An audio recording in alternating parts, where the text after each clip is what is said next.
Ok cả nhà ơi, thì bây giờ là Phú đang ở trong vườn rau. Mới có một vườn thôi nha. Còn đây là xà lách xoan. Xà lách xoan của Mã Lai. Mã Lai. Ủa mình đất này là của mình hết luôn hay sao? Đúng rồi. Đi ăn bánh hỏi thịt nướng mà hái được rau luôn cả nhà ơi. Đó. Ồ, hay vậy. Nhìn nó giống bông lan quá ha. Ê, bánh bò chứ. Bò. Bánh hỏi nó mịn lắm. Mịn cực kỳ. Dữ, nhẽo xíu.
Xin chào cả nhà, Gia Phú và Mèo rất vui được chào đón cô chú anh chị và tất cả các bạn đã đến với PM Food Travel. Hiện tại thì ngày hôm nay chúng ta sẽ ghé qua địa chỉ là 159 đường số 6, phường Phước Bình, quận 9 để đi ăn bánh hỏi thịt nướng. Và đặc biệt là ở đây bánh hỏi thịt nướng, bánh hỏi sẽ được làm thủ công, rau là rau nhà trồng bằng đất nhà trồng xài rau đó luôn, đó rất là lợi hại. Thì cái quy trình thì nó sẽ cũng khá là nhiều để chia sẻ cho cả nhà. Với lại chủ trương bây giờ thì mình cũng muốn quay nó đầy đủ công đoạn để mọi người có thể an tâm hơn về cái sản phẩm mà mọi người có thể đến để thưởng thức. Rồi thôi bây giờ mời cả nhà chúng ta cùng tìm hiểu quy trình làm bánh hỏi thịt nướng ở quán Mẹ Ớt nha. Rồi cả nhà ơi, đầu tiên chúng ta sẽ đi tham quan vườn rau trước nha. Món ăn ngày hôm nay là được sử dụng rau trồng tại vườn với số lượng lớn luôn. Ok cả nhà ơi, thì bây giờ là Phú đang ở trong vườn rau. Mới có một vườn thôi nha. Đây là có diếp cá nè, hẹ nè. Cái này là hẹ tăm phải không chị? Dạ, hẹ hương. Wow. Vườn này rộng bao nhiêu vậy chị? Không biết nữa, trồng đại trồng đến chứ không biết gì. Rồi đây là rau húng cây. Húng cây. Đây là rau xà lách. Xà lách xoan Nhật. Xà lách xoan Nhật. Còn xà lách xoan Mã Lai chưa vậy? Xà lách xoan Mã Lai. Trong hay siêu tầm gì nhiều lắm, lại giống lạ lắm. Đó sát cái tường. Đây. Rồi đúng rồi, sát bờ gạch đấy. Vườn chuối hột hả chị? Cái vườn chuối hột này là để bào cái thân cây chuối con á. Dạ. Nè, những cái thân cây chuối con này nè, bào với lại lấy cái bắp nó, cây nào trổ bắp lấy cái bắp bào vô trong rau sống á. Trời, có nguyên cái vườn sướng quá trời luôn. Này chuối hột này. Đó, lấy cái thân cây là bào vô rau sống và cái bắp bào vô rau sống luôn. Còn đây là xà lách xoan. Xà lách xoan của Mã Lai. Mã Lai. Quên, xà lách xoan của Nhật nè. Còn cái đó là xà lách xoan của Mã Lai này. Rồi. Bự hơn.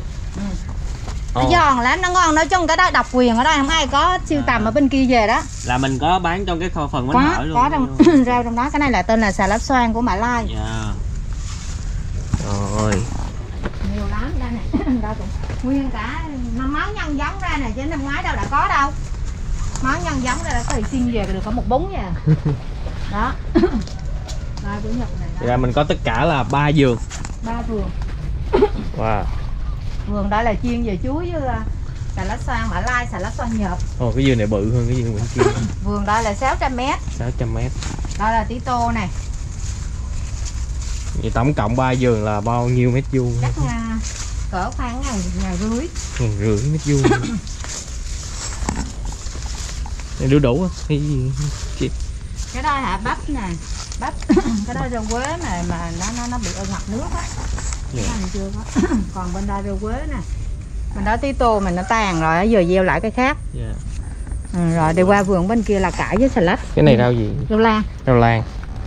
Rau lan mà không có thời gian để cắt ăn luôn á. Trời ơi, mình trồng ở ngoài đây luôn hả?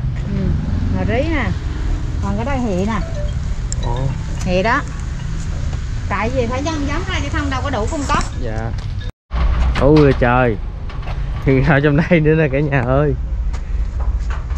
Cái này cũng mua của mình luôn ở đây. Đúng rồi, của mình luôn á. Rất là tường trong đây nè. Cái rau này là cái lá gì mà bự? Dưa gan. Dưa gan. Trái dưa. Dưa gan. Dưa. Chưa thấy lên trái rồi. Rồi bắp nè. Đây nè, coi dưa leo nè. Thấy dưa leo chưa? Dưa leo nhà chồng. Đó. Khô cái trái nó dài. Dưa leo đó. Wow. Thấy chưa? Một bờ dưa leo nè, thấy dưa leo chưa? Dạ. Bờ Dưa dưa leo rất khô. Trời ơi. Tặng cho luôn á. Ủa cái dưa leo này sao nó gai dữ? Dưa leo cái nhánh này dưa leo của Nhật. Dưa leo Nhật. Gai không à cả nhà. Nè quá trời trái luôn nè thôi. Rồi. Nè em không biết số lượng bán sao ha, em thấy bán cũng mình bán cũng đắt đó. Nói chung là cũng có lúc thiếu chứ không phải không. Dạ. Thiếu là mình phải lấy thêm rau chợ. Thiếu là phải lấy thêm rau chợ. Nhưng mà 90% là rau nhà hết. Dạ. Rồi vô đây là cải với xà lách nè. 90% là rau nhà. Đây, xà lách. Rồi cải. Cái con. Cải con. Tình những thành phần ở trong rau sống á em. Dạ. Rồi gai nè. Rồi gai nữa. Rồi gai nè. Nói chung cứ cắt cái đo trồng cái đó. Ủa mình đất này là của mình hết luôn hay sao? Đúng rồi. Đất này là cũng của chủ đất đó, người ta cho mình làm á. Chứ không phải của mình chỉ ở bên kia thôi. Này, nói ở qua này. Này. Ngồi xuống nhìn ở qua, nói mà cũng riêng thôi á đó. Nè cả nhà. Gỡ ngộ rồi ha. Thấy riêng chưa? Trời ơi, có cái vườn bắp này nhìn đã quá trời luôn. Nó tôi chọn đứa 2 cái dịch rồi. Ủa bắp này mình trồng làm gì chị? Ăn chứ làm gì? Ăn luôn hả? Đất còn rau đâu có bán hết. Dạ. Đi ăn bánh hỏi thịt nướng mà hái được rau luôn cả nhà ơi. Thế chứ là chị tặng mớ rau củ đem về ăn nè, trời mà không mà cả nhà thấy đất trồng rau trái tốt xanh mướt luôn nè. Trái đẹp ghê á. Thôi xạo ông khoái ông đó đợi đem về. Nói chung là được tự đem về là khoái. Đây giới thiệu với cả nhà, đây là bạn Thủy. Đó, bây giờ thì cả nhà nha. buổi trưa chiều nè, bạn Thủy bắt đầu là cái công tác là xay bột, xay gạo, làm bánh. Rồi mời cả nhà cùng xem nha.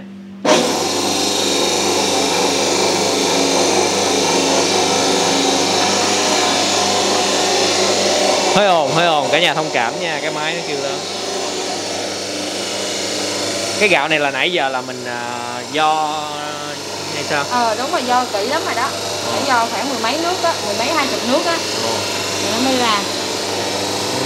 Thấy cái gạo nó nhuyễn quá hả? Gạo nhuyễn, gạo này phải gửi ngoài quê vô. Gạo này gọi là gạo gì? Gạo Sơn Dân lúa cũ. Là gạo của năm trước á, mùa trước á.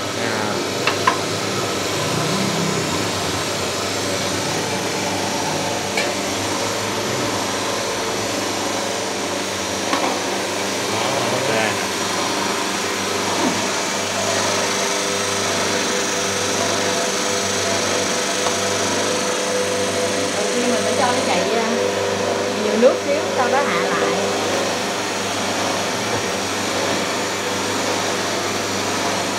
Và một buổi sáng là mình bán thì là coi như là mấy thao này? Một ngày bán phải 4 thao này không đủ. 4 thao. Tại vì một thao này ra được có hơn 10 kg à. Mà phải có một cái mình có một cái lò của ông anh bên kia nữa. Ông làm phụ chứ đâu có làm nổi.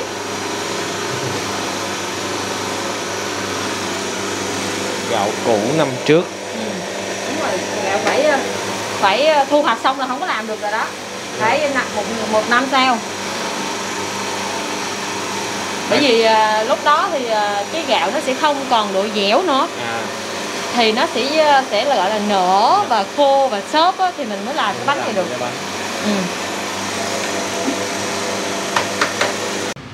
Cả nhà ơi, chuẩn bị xay nè cả nhà. Phải chùi hết vậy luôn hả? Đúng rồi. Phải sạch lắm đó anh. Chứ không là nếu mà nó mắc một cái này nè vô nè, nó sẽ kẹt bánh không có ra được. Chung kỹ lắm. Cái đoạn này là phải kỹ nè. Hư bánh luôn đúng không? Không phải hư bánh mà khó làm lắm, tại vì nó mắc vô trong cái khuôn bánh hỏi có chút xíu à. Kỹ. Vô thôi. Đó.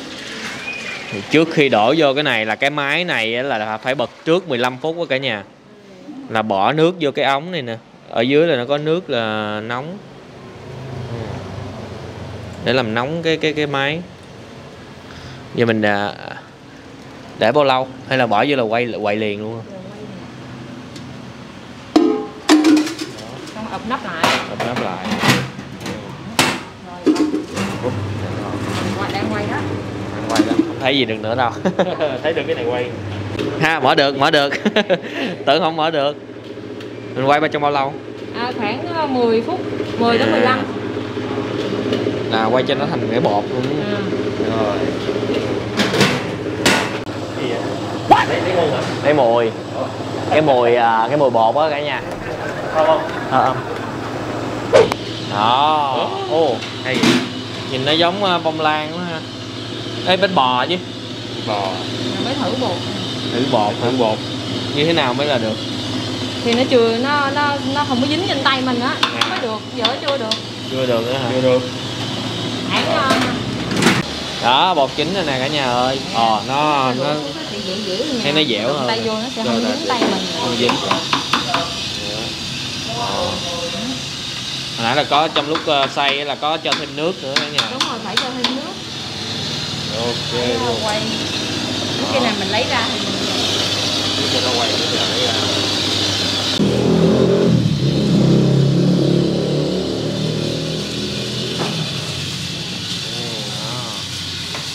Xúc còn nguyên cái sạch. Cái gọi là gì quá nè. Cái xẻng nhỏ đi.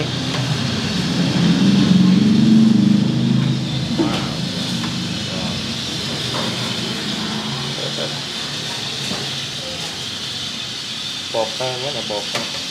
rất thơm anh. Vừa đầu chút xíu nữa mà lúc mà chạy bánh ra sau rồi hấp á, nó nghe cái mùi thơm nó kinh khủng nữa nào. Thơm dữ lắm. Nó thơm mà vô cái mẹt tre á.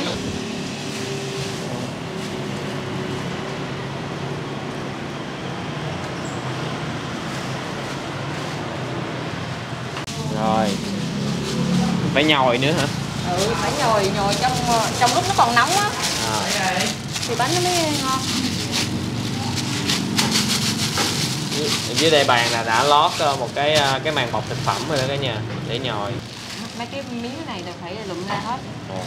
Chứ không là miếng là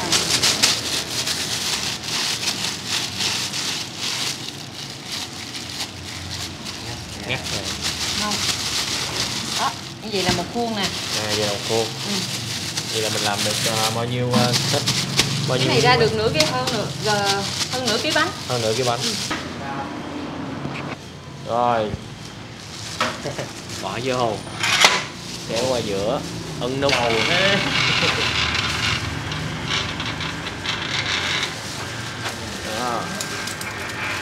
Công đoạn này nó làm cho bánh nhuyễn nè. Phải chạy sợi bún ra trước. Chạy sợi bún ra. Đây là cái này gọi là ép bột thành sợi. Rồi lại nhồi. Thì ra bánh hỏi là hình thành như vậy. Lại nhồi. Rồi nó vừa cái khuôn. Ok rồi đó. Vô. Đây là mấy cái mẹt tre. Mới thay cái khuôn khác đó nha, tức là cũng vẫn sử dụng cái máy này. Cho cái ống nó vô. Cho cái ống ở đây. Đó. Cái khuôn ở dưới, cái khuôn nó nằm ở dưới. Bật không tắt. Đây. Đó. Nhuyễn hơn à, nó ra cái sợi. Hay quá hả?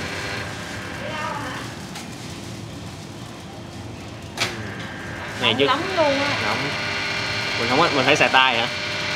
Mình phải xài tay, không có gạt bằng đũa hay bằng gì được hết. Ồ, wow. Được quá đó.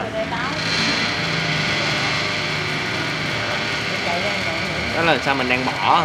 Đúng rồi. Sao Để vậy? cho bỏ ra để mình lọc bớt cái phần đầu nó đi á. Xong rồi đem bỏ bánh vô ngược lại.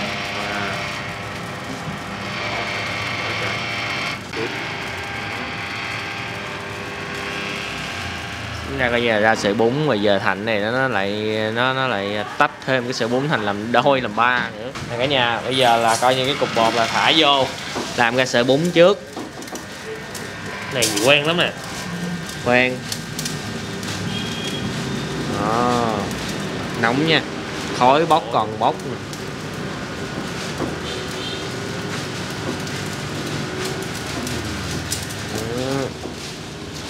Xong cái em lên trên, mấy bạn ở trên là đang nhồi lại thành một cái cây lại.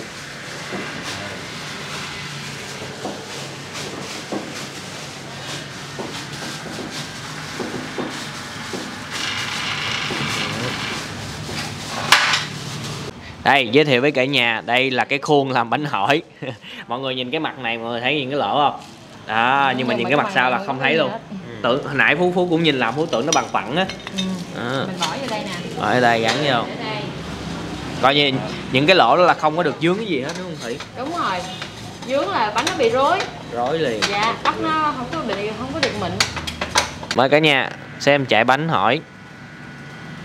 Bắt buộc phải dùng tay nha cả nhà ơi. Nói chung là đây là làm thủ công. Không chỉ riêng bánh hỏi nhưng mà khi chúng ta làm bánh hay gì thì vẫn là dùng tay làm. Thì nó cảm nhận nó chính xác hơn.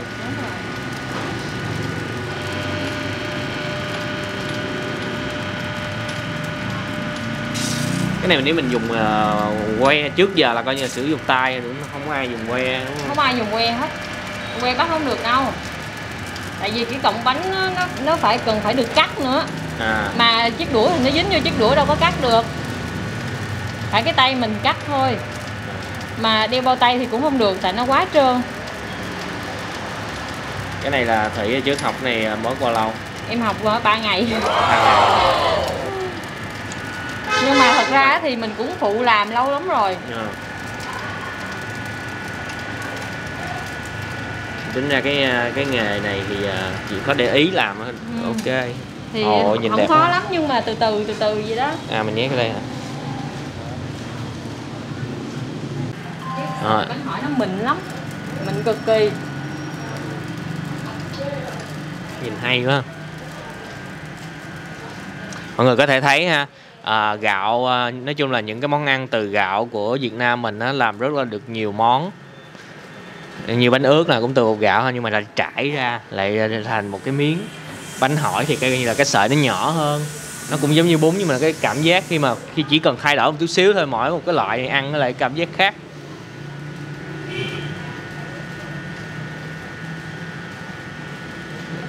Món ăn Việt Nam rất là phong phú. Nè cả nhà, cái mạng này đẹp nè cả nhà. Nó đều. Wow. Xoay đó. Một hàng là bao nhiêu cái? 1, 2, 3, 4, 5, 6, 7, 8, 9, 10 10 cái. Hay cái nè. Hay đều. Đây, phụ. Nhân viên Phú mới được thuê. Không nghe làm bánh hỏi. Đó, cái 5 tầng còn được tầng trên nữa. 6. Xong là chuẩn bị hấp á cả nhà.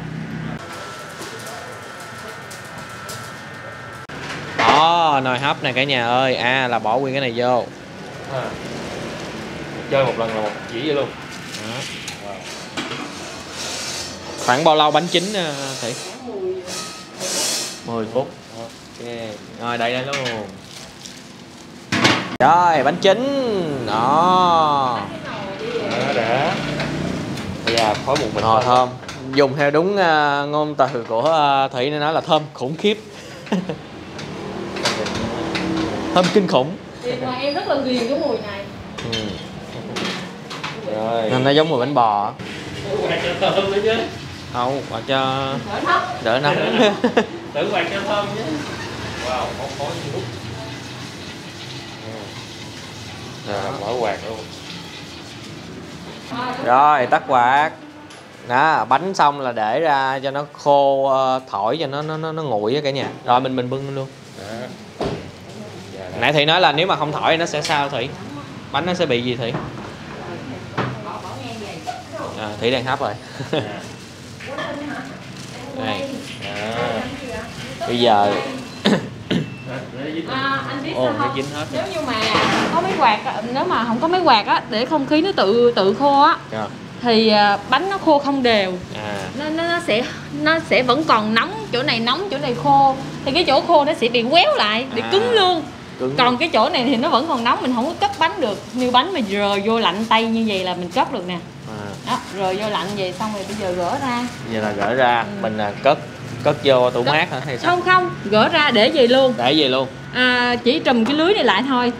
Tại vì mình sáng mai mình bán là đến trưa là ok. Đó. Giờ để nè, bây giờ là coi như là 7 giờ tối cả nhà. Bây giờ để là coi như là sáng hôm sau là bán. Gỡ lên thì rất là ngon. Trong miếng hành. Trời ơi. Là chỗ ăn dụng. Hay nè. Đó dính lại đó. Nó gỡ đi dính là nguyên một mảng luôn. Thì hồi nãy Thủy giật cái là ra cái lẻ. Rồi. Bà chủ nãy ăn dụng, bây giờ cho mình ăn dụng luôn nè. Thử một miếng bánh đi nha. Ăn liền như là ngon. Ăn liền đi. Gấp lắm. Nghe thơm không? Thơm. Bánh chua đúng không? Bánh nó mịn nhưng mà thấy nó mỏng á, nhưng mà ăn nó rất là đầy đặn cái bột. Em ơi, chị đừng có kêu đi lấy bánh không mà đi như vậy. Rồi, mình coi trộn thịt nha cả nhà ơi. Bây giờ là mình sẽ... Cái này là gia vị là đã ướp rồi. Đúng rồi, ướp rồi. Nó trộn thêm cho nó thấm thêm nè. Mình thấy cái kia xiên là mình sẽ trộn đều lên. Con thấy nhiều xả quá hả cô? Đó trời xả luôn. Chỉ có xả thôi đúng không cô? Có đầy đủ chứ. Xả, hành, tỏi, tiêu rồi nha. Hành, tại thấy đúng rồi. Em thấy có cái đầu hành. Mật ong. Nhiều lắm, nhiều thứ. Nạc dăm hả? Mình xài nạc dăm không cô? Đúng rồi, nạc dăm, nạc là nó có nạc có mỡ. Dạ. Ồ. Nó có cái gân nè. Chứ nó không có phải là mỡ không nha. Đó. Dạ. Đó. Ồ, thấy miếng vậy chứ mà nướng lên thấy nó có chút xíu rồi ha. Ướp là cô phải để cái này bao nhiêu tiếng? Ít nhất là 2 tiếng. 2 tiếng. Ít nhất là 2 tiếng. Thơm quá. Sau đó thì bắt đầu mới xiên. Xiên rồi bắt đầu mới để cho qua đêm. Sáng mai mình mới ấy. Rồi, xiên. Một miếng là một xiên hả cô? Một miếng này á tùy cho nó đầy. Sáng vậy nhưng mà hai ơi. Mấy cây đây nó ít là cho 2 cây á. Mình nướng tê đẹp, mình nghĩ là ít thôi nhưng mà nướng nó teo còn có chút xíu. Bây giờ xiên giờ nhìn thấy là nhìn thấy cũng đầy thịt đó cả nhà. Thấy 2 miếng luôn á. 2 miếng. Đây. Đây một cái này nè. Cả nhà để ý ha, những cái sả rất là to, cái cọng sả chứ không phải là cái dạng sả nhỏ. Chẻ nó ra, ướp nhiều gia vị dữ lắm.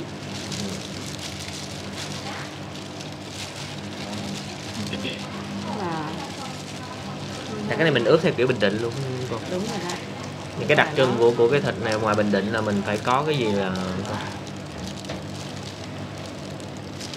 tức là cái này nó không hẳn là Bình Định mà nó cũng đã lai đi rồi đó để cho người chế lại bớt cho hợp với khẩu vị trong đây. Đúng rồi. Chỉ có xả đồ là tức là mình đã phải biến tấu cho nó phù hợp á. Dạ.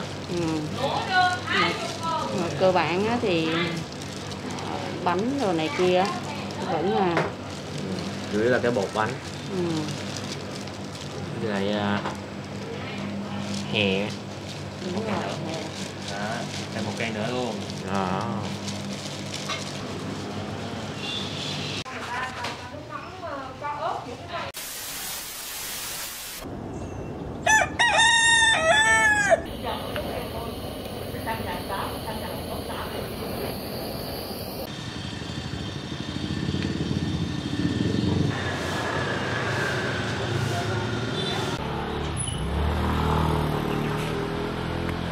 Ok, chúng ta đã trở lại vị trí bán vào buổi sáng sớm.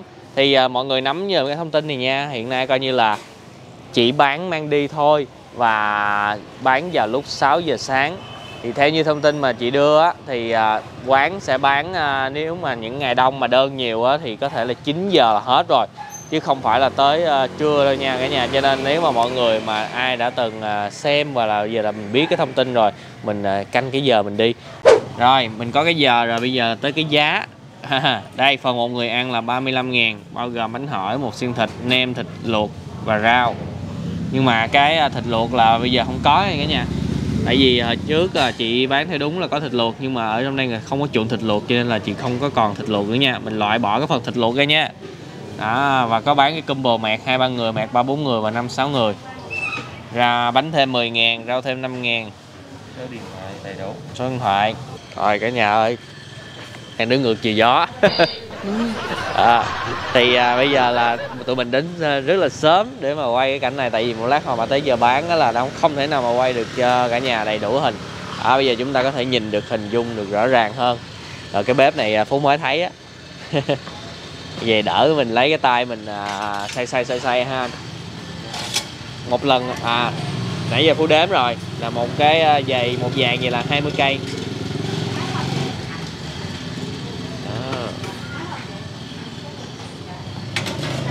Bao lâu thì nó chín một lượt anh? Nó còn 15 phút. 15 phút. Cái này mình cũng xài nạc dăm ha. Đúng rồi. Rồi cả nhà ơi, thì đây là một cái nguyên liệu trong cái phần bánh hỏi, nem nướng. Nem này là mình làm từ hồi nào vậy chị? Làm hồi tối. Hồi tối hả? Nhưng mà khuya dạy nướng. Rồi. Khuya dạy nướng xong rồi hút trong xong luôn. Sáng mới ra bán. Một phần là khoảng 1 cây không chị? Cái này là cái phần ship đi á, là phần... ai yêu cầu mà khách yêu cầu mấy cây thì mình đưa mấy cây, còn cái phần mà chị bán phần mà mang đi 35.000 á, 35-40.000 á là chị xách ra chị làm nem dài, dài vậy nè. Nãy chị xách hết mắt phải không chị? Bán lẻ này mình bán lẻ không chị? Bán lẻ. Một cây bao nhiêu? 8.000 một cây. 8.000 một cây nem. Cái nem này là mình làm từ cái phần thịt gì chị? Thịt nạc dăm á em. Nạc dăm. Rồi mình ướp mình gia vị. Theo kiểu Bình Định luôn. Theo kiểu Bình Định, em của Bình Định. Cái này cũng muốn quay cho cả nhà, nhưng mà chị làm lúc khuya không có thể nào quay được cái cảnh nướng này. Làm 12 giờ đêm, 1 giờ đêm mình sao em quay được.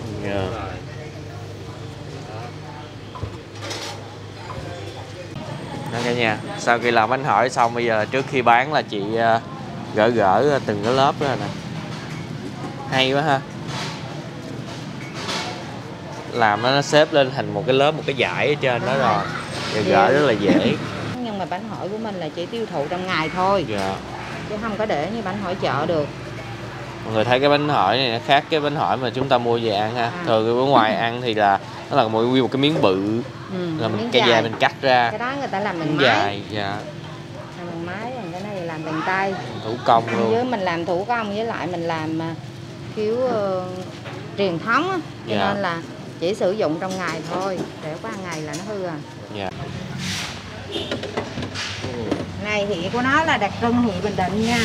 Trong này mua không có đâu. Hị Bình Định, Hị Hương, Hị Tâm á. Ở trong đây mua không có đâu. Cái này với cái hẹ Phú Yên là giống nhau nè. Giống nhau, đúng rồi. Ở miền Trung chỉ có miền Trung mới có hị này. 6 hộp.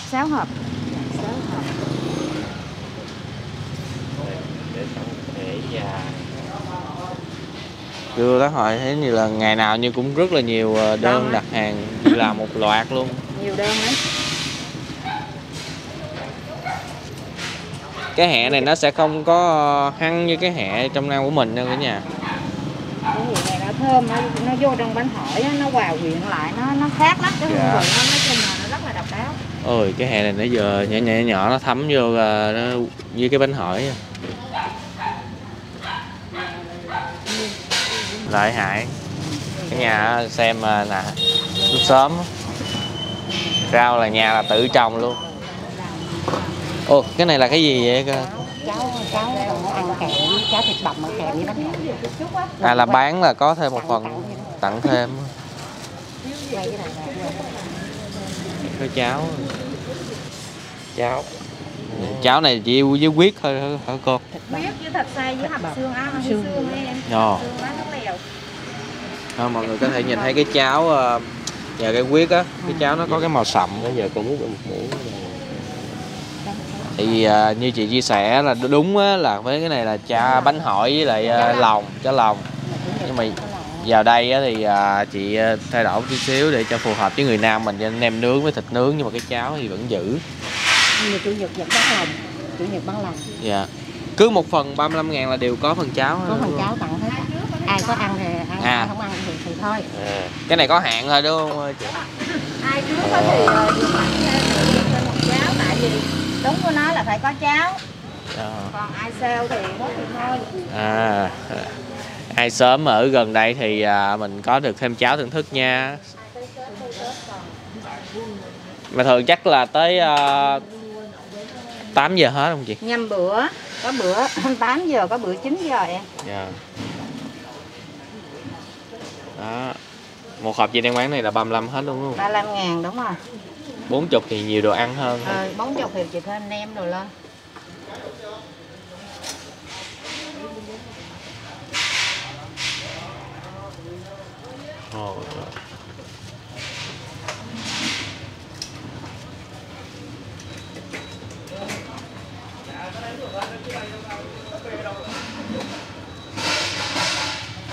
Con chị 6 hộp bảy ơi.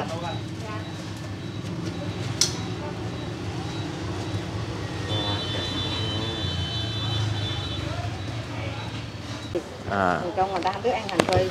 Hành phi này là ở trong đây là trong Nam mình ăn á, nên chị làm thêm á cả nhà. Chị tự phi luôn á, chị không có mua hành chợ. Ồ vậy là nói chung ở tự làm hết á. Quanh ở đây là coi như là người miền Nam nhiều hả chị? Người miền Nam có cũng nhiều mà người miền Trung cũng nhiều.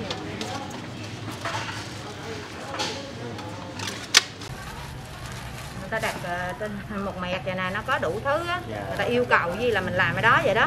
Năm hỏi liên hoan sinh nhật cái đồ nào kia là đáng tiền rồi đó.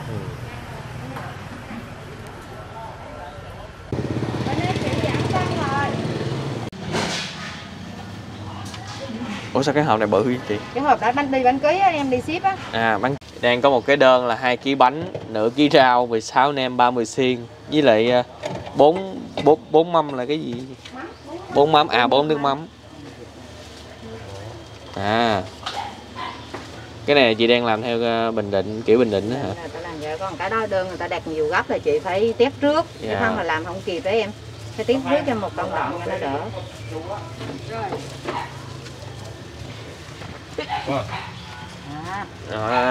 Quét yêu vậy đó. Đúng Bình Định là như vậy. Để mình nói cho mọi người rõ hơn nha, tức là nếu mà bán đông á là chị là sẽ tách những cái bánh hỏi riêng ở ngoài á, để lúc mà bỏ vô là trộn chung cho nó lẹ. Còn nếu đầm đúng như vậy nè là coi như là bán tới đâu là chị tách ra tới đó, cái chị quét ở trong cái hành cái hẹ. Chị quét lên không cái này chị bỏ vô luôn. Không chị cầm để cho em quay thử cái ha.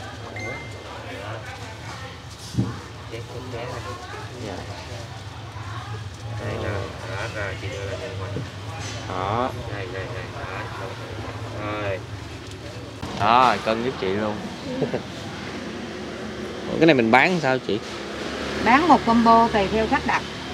Ký hả chị? Một combo là ví dụ 250, 300 hay là 150 gì đó, là tùy theo đó là mình lên ký. Dạ. Ký.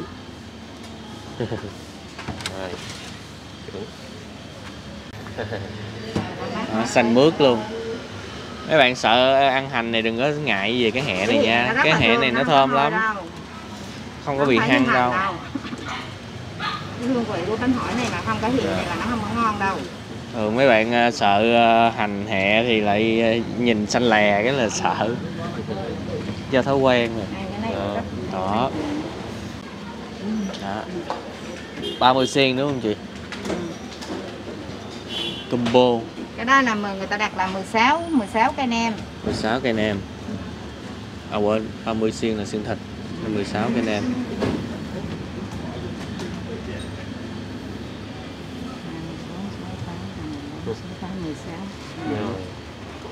Còn cái đó là Cắt cái đầu. Một xiên thịt này là chị bán lẻ bao nhiêu? 12.000. 12.000 một xiên thịt. Nem là 8.000. Còn bánh hỏi là nửa ký. Nửa ký là 30.000. Nửa ký là 27.000. Nhưng mà cái thường là mình bán luôn cái chẳng 30 vậy đó. Yeah.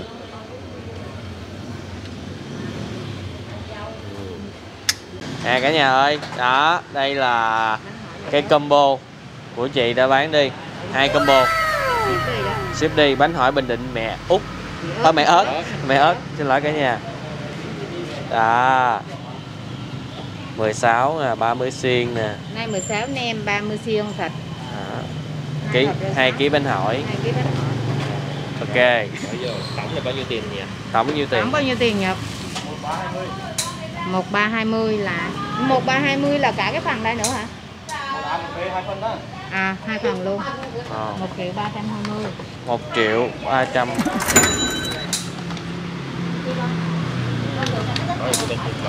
Triệu 320 ngàn. 1.320.000 là cả cái này nữa nè. À. Bên đây nữa. Cái đó lên. À. Cái này là khách yêu cầu cháo. Cháo luôn. Mua sớm thì chứ mọi người yêu cầu cháo mới có nha. Chứ đa phần là cháo thì chị ưu tiên với những người mua ở gần đây. Okay.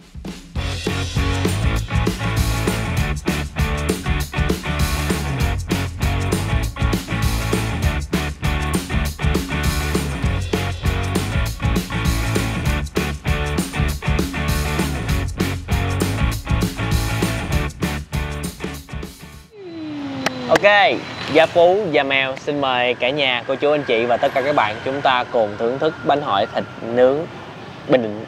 Rồi, mình ăn cháo trước nha cả nhà. Để mà đầu tiên mà mình nói là coi như là cái này là nó là Bình Định nhưng mà chị biến đổi một cái để cho nó phù hợp với người trong Nam mình hơn. Đó. Đúng là ăn phải cháo vậy nè. Trời, thơm quá.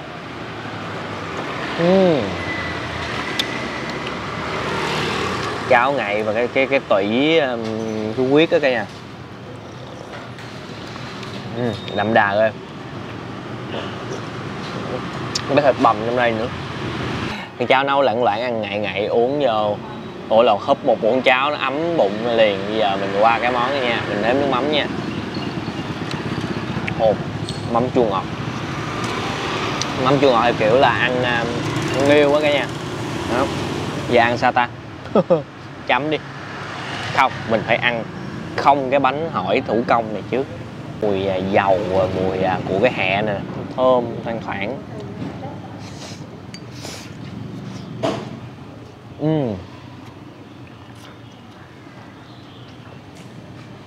Vậy thì chắc chắn không có rồi. Nhưng mà cái bánh với cái bột ngon, thơm. Chấm đi ha, cái này mình chan vô, để một lát nữa mình chan. Đó, ăn muỗng mắm rồi.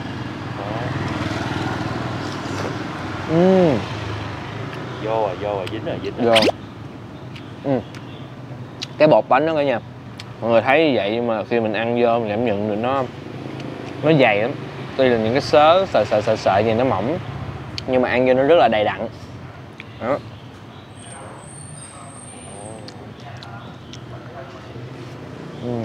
Này là có một sự kết hợp ha, có thêm cái hành phi ăn nó đã.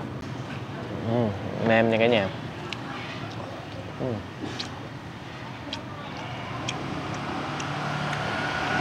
Nêm thì nhai giòn, nhưng mà cái vị của nó sẽ không có nó không có vị ngọt mặn như ở trong những cái nem nướng trong miền Nam của mình.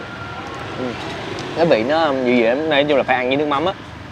Có thể là nếu mà ăn đậm thì có thể ăn cảm thấy cái nem này nó sẽ cái vị nó nhạt. Ăn kỹ vẫn có vị nha, chứ không phải mất nhạt đâu. Tính ra một phần 35.000 nhưng mà rau nhà trồng, bánh hỏi nhà trồng thì mình thấy là cái phần ăn là xứng đáng. Nem ăn thơm ấy chứ, tuy là cái vị nó ít.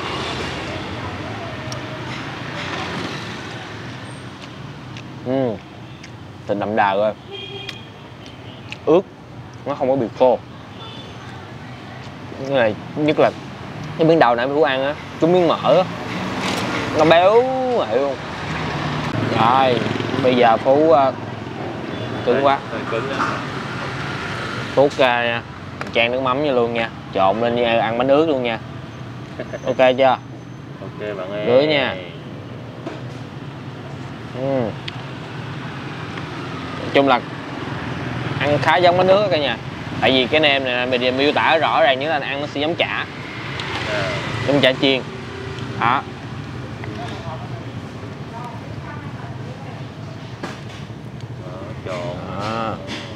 Xà lách nè, tí tô nè, chuối. Rồi cô ăn kết hợp cả hai. Không miếng cháo nữa. Vậy mới đúng bài. Đúng không? Ngoài miền Trung ăn vậy không? Nước mắm nếm thì chưa ngọt mà khi mà bây giờ mà Phú chan vô đây nè, nó thấm á, ăn nó thanh, cái vị nó thanh lại liền, mát. Đã vậy ăn thêm với rau nữa.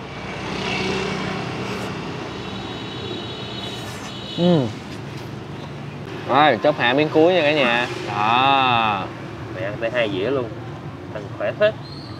thịt nè, cái này lên, đó về đi. Chốt hạ miếng cuối nha cả nhà.